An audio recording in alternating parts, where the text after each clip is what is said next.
Well, we're here. It's the first ever, the inaugural episode of Behind the Green and Gold. And we're excited to bring you these stories. And I'm so excited to have Madelyn with us today. Madelyn Atkins, senior. Yes, I'm excited to be here. And you graduate very soon. Have you got it counting down to the days yet? I don't. My teammate does, but I do not know. That's right. You'll get there. So we're so excited to have you here, part of our Golden Suns women's basketball program. And since the time I've been here, Madelyn, that's maybe the first time I've ever called you Madelyn. 100% is the first time. It's usually Mad Dog. Whitt started this nickname, and it has carried on to even our assistant coach, Coach Ellis. That's good.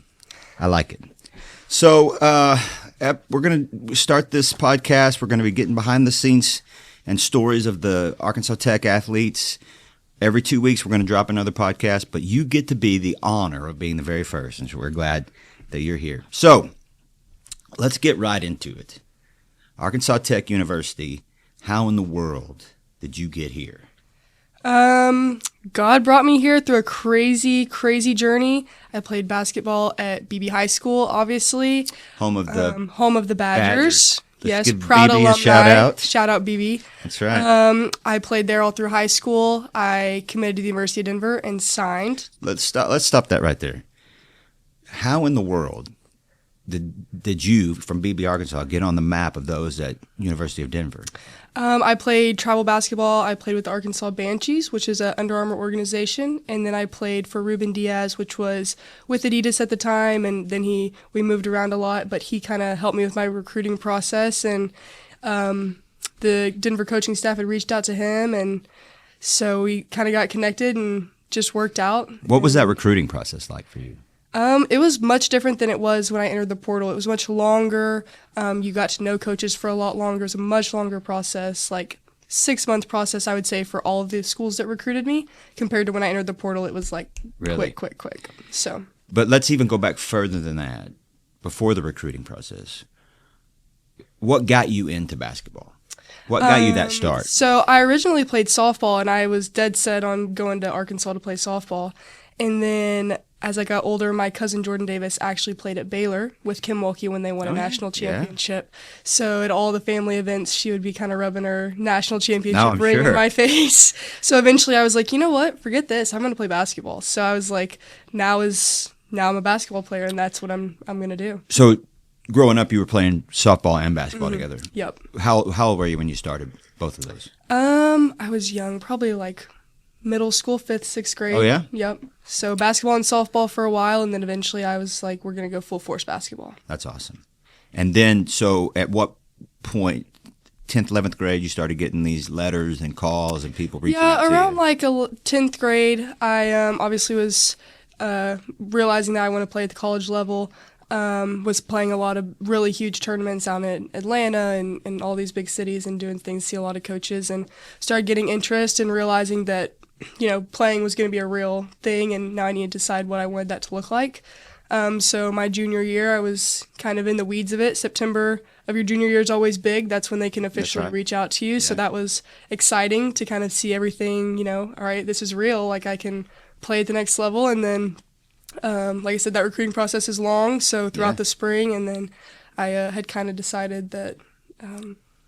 Who else showed interest at that? Because, Denver's a long way from here. Denver is a long way. And it's a D1 school, so that's pretty cool. Yeah, most of the schools that did show interest were further away. I didn't really have any in-state interest. At the time, we had a really strong class out of my high school of in-state athletes, so I didn't really get any interest from Arkansas schools or really many states touching Arkansas, to be completely honest. Most of them were further out, and so I kind of realized, I'm not going to be close to home anyway. May as well That's right. go all out. Well, and Denver's a nice area. Yeah, I loved being out there. But when you got ready, and like you said, when you entered the transfer portal, it was quick. How many then reached out to you? Oh my gosh, I don't know. There were hardly enough to keep up from all, because everybody can see it from all levels, from all different people, and the portal's crazy. Someone might offer you and they're gone the next day too. Yeah. Like they themselves don't know what they're going to be doing. So it was very hectic and very exciting though. Well, and everybody says it, that the transfer portal has changed college sports, and it really has. But I can't be mad at it because if not, you wouldn't be here right now. No, I'm so glad. I'm So- so glad for the portal. It was crazy. It was hard, but here I am. The Lord was like, I have a plan, and here it is. That's So, right. That's awesome. So, had you ever been on campus here at Tech before? I came to Arkansas Tech's campus one time. When I was a freshman, I came up with a friend of mine. She was coming to Arkansas Tech. She had graduated from BB High School. She's like, will you help me come up and get my textbooks? And I was like, sure, I'll ride along. Yeah. We came up, we got Stobies. I was on the campus for like 5 minutes. Yeah. And that was it. And when I talked to Coach Wilbers, he was like, do you want to come see the campus and whatnot? And I was like, honestly, no. Like, we're good. I'm That's good. good. Like, let's do it. So, quick first impression, it really don't even count. What about the first time you came back as a Golden Sun? What was your first impression of the campus? It was great. It's so nice. It's so homey here. It is, and, yeah. and personal feeling, the community. I missed small town Arkansas being in Denver. So I bet. to come back and everyone on campus knows each other. Coach Palmer at the time took me around, showed me everything. It was just so nice and so great. And I just felt like it just felt more like home. That's So, good. It was great.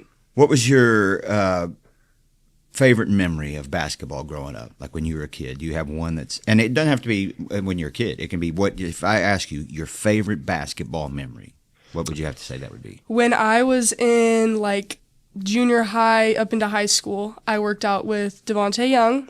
He's in BB. He runs Out Academy now.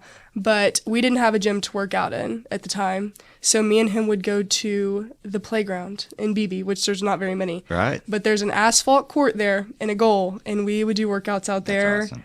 all the time, every day. And it was like one of those character building moments where I'm Yeah. like, this actually is not fun. It's That's in the right. middle of summer. We're on 110 black degrees asphalt. on the It's not asphalt, fun at all. yes. But I think that is really what built my resilience and just That's good. grind for basketball. And now he has a nice fancy gym that they get to Yeah, use. that's and I'm right. like, you guys have it good. It always gets it always gets You better guys after don't know you how go. good you have right? it. But yeah, I think that's, looking back, I'm very grateful for that. And it was a lot more fun than it was in the moment. So that's all part of your athletic journey. What's been your biggest challenge, you think? When I came back from my ACL tear, I think that was definitely I bet. hard. I tore it going into my senior year at BB, and I was really upset about it, and it was really hard to deal with. And just I bet. being, a lot of athletes, their identity is tied to what they do on their court, on the field, wherever they are. And so that was really difficult having to, find out who I was outside of basketball. And it's got to enter your mind. How does this affect my recruitment? How does this affect where I'm going to go? And so it becomes not only a physical thing, which I think a lot of times it's more of a mental thing. Because even after you're healed, you're thinking, "Am I really all Am the I way?" really? Yeah. So Which helped me go to Denver, because when that did happen, I reached out to schools and let them know what had happened, and they were very supportive. So I that's really cool. appreciate their That's cool. support through that, Yeah. and them still, believing in me and being like, we still want you here. So I really appreciated that from them. that's good. Part of your athletic journey is balancing everything. School, life, training, and you even work. What do you think the key is for you to balance all those things? I think the key is just being where your feet are. It's really hard not that. to. I like that. Have your mind wandering in practice when you have a test, Yeah. or when you have, I have a couple other things outside of school and basketball that I do, to not be thinking about that or this or what the future looks like. And Coach Golden actually talks a lot about this in the weight room, but just like trying to be where your feet are. I like I'm it. at basketball practice, I'm a basketball player. I'm in the classroom, I'm a student. Oh, that's and great. it's helped a lot here. And I think I've kind of always tried to do that. I just didn't know how to quite put that into words. That's But right. After he had said that, I was like, I think that's the only way I've known how to go about this and deal with it. And that's another thing when it comes to your athletic journey, is that's something that you're going to be able to use for the rest of your life. And we'll talk about this later, but you've already been accepted to law school. You're going to go to law school. You're going to have to be able to be where your feet are in all aspects of your life, as a parent, as a lawyer, doing all those things, because you don't want those other things to, cloud your mind or weigh you down. So that's great advice. Everybody should live by that. For sure. Be where your feet are.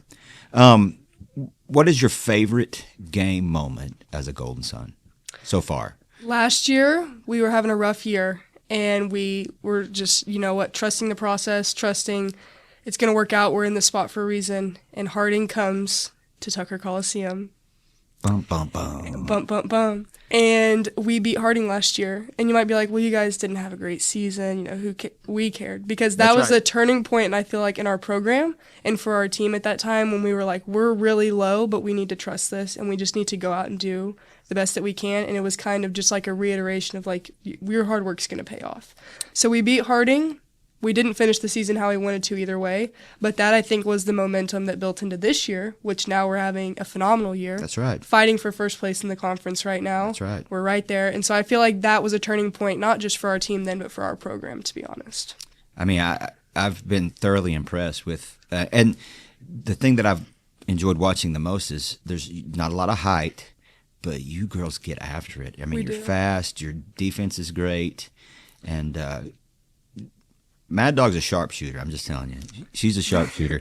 And that's my job description. I can remember before the first home game, I was sitting over there with you and Coach Ellis, and you said, "If I make the first one tonight, I'm going to make 3 or 4." Yes. And you know what? She hit her first one, and then she made 3 or 4 that night. night. I let Whitt in on the math that goes into my head while we're out there playing, and explained why if you hit the first one, it's wraps. That's right. And so now he has the secret sauce if he ever wants to be a sharpshooter on how to do it. That's right. If I ever get in there, I'll have it down. So what hobbies do you have, like outside of sport? What do you do outside of sport? I love to golf. I golf a lot. Nice. I golf at the Russellville Country Club a lot. I love out there. I do that a lot. I have a dog, so we and him, we go on walks and we go do That's nice. Stuff like that. And I work. I guess that's kind of a hobby. I enjoy what I do outside and go to work at Bell and Sword in Conway. I love doing that, so I think that's a hobby, really, because it's just so much fun. Well, that's good. And those dogs can become part. This is my They dog. are. He's my son. I That's talk right. about my mom. That's dog mom right here, and sharpshooter. So, what's your? You got a funny teammate story or your best teammate story? It could be all the way from back when you were in middle school. Ooh, funny teammate story. One time last year, this will be a sneak peek, Desi doesn't know this. Last year, I had eaten some Skittles before practice, and one of them had accidentally ended up on the court. And I didn't know because I had obviously hidden the evidence. Well, we're halfway through practice, and Coach Wilbers goes, "Why is there a Skittle on the court? Desi, are you, come on now, Desi, there's no need to be," and he like dogs her for this. And she tells this story multiple times. I've never told her that they were my Skittles. Oh, that's great. So this is going to be good. Desi, if you're watching this. That's right. And she got pinned for that, and I let her take the fall for it 100%. I don't blame you. And so I'm with you. I think that was That's a a great good one. time. It really lightened practice through probably a rough time we were That's having. good. Yeah, and you mentioned this earlier, but the turnaround has been incredible. Okay, a few rapid fire questions. We're going to do some more rapid fire in a minute, but here we go. You ready? Yes. Favorite class? Ooh. Let me think of what classes That's I'm in. the definition of not rapid. Right I don't have a favorite class, but I have two favorite professors. Let's Jason Warnick, you're great, and Professor Ulsberger. You're great. Go-to pregame song. Yes. Go-to pregame song. I'm going to go Purple Rain by Prince. Oh, greatness. If you know, you know. 80s music's the best. It's been like that since high school. I just want to say I'm not jumping on the bandwagon. No, it's been that for a long time. Being a senior, I went to her and said, "What do you want your run-out song to be?" And she picked "Back in Black" by AC/DC. So I immediately right then I was like, "Yeah, I'm impressed. That's awesome." Dream NIL deal. Probably Lululemon. I wear a lot of Lulu outside of practice, so that's fair. Easy. Funniest teammate. Desi. Lancaster. Sorry, I said your last name wrong earlier, Desi. Yeah. Miss Skittles. One word to describe your team right now, this very minute. Energetic. We've got a lot of energy. You do have a lot of energy. All the time. A lot. Sometimes we're not completely focused, but we get in it. We get locked in. But we got a lot of energy. I've been in and out of there when you're practicing. You always practice hard. I mean, it's like you lock in and you get ready to go. Yep. So, I'll ask you a few other quick questions. This one just says, "Coach said what?" What favorite one-liner from Coach? He says this one a lot, and even said it yesterday. It's, "Am I speaking Chinese?" whenever we kind of look at him like just with a blank stare, he'll hit us with the, "Am I speaking Chinese?" That's greatness. It's a good one. So, pregame playlist is probably going to be lots of 80s. Not very much. We've got some Purple Rain, AC/DC in there, but it's mainly like calm, country That's music. Good. That's good. I don't like to be too antsy. What is the vibe in the locker room before the game? We're hype. You are hype. We're hype. We're on cloud 9. That's good. Yeah, we're having a good time. That's good. I like it. All right. We're going to end the podcast, which has been great. You've done great.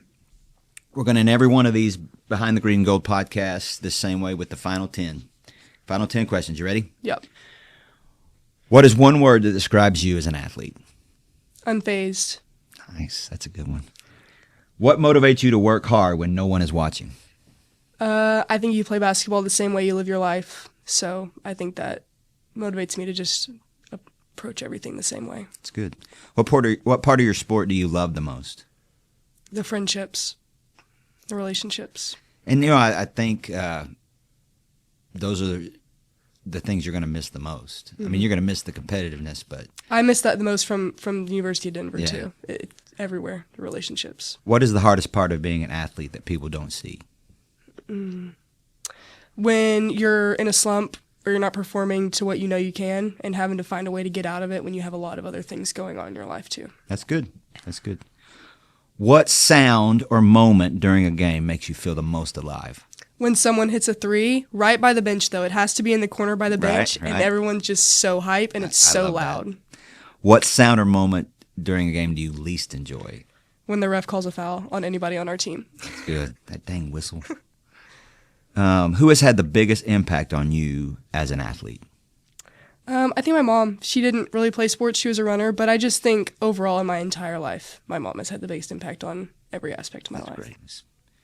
What is the lesson sport has taught you that applies most to life? And it's probably one you've already said, is that be where your feet are. I'm going to really use that. That's great. Yeah. I would agree. I think that's... I'm not trying to put words in your mouth, but I just don't think you could top that one. Yeah. That's good. If you weren't playing your current sport, what activity, career, sport, what would you like to try? I'd be at the golf course. That's awesome. 100%. That's awesome. So last question. When the people of this community think of you years from now, when you've graduated, the basketball is all over, all that's done, what do you hope they remember? I hope they remember the leader that I was and the mentor for anyone else on the team that comes to me for advice or things like that. I want them to remember me as just a great friend and a great leader. Absolutely. And I think 100%. You are that. Thank you, Mad Dog. Thanks, guys. Thanks for tuning in. We're going to have lots of these coming your way. I don't know if they're going to get any better than this one. The best is yet to come. I don't know. You've done pretty good today. So thanks. Behind the Green and Gold. Check us out on all streaming platforms, Apple Podcasts, Spotify, YouTube. We're going to have both video and audio podcasts, so we'd love for you to check us out. Thanks. Bye.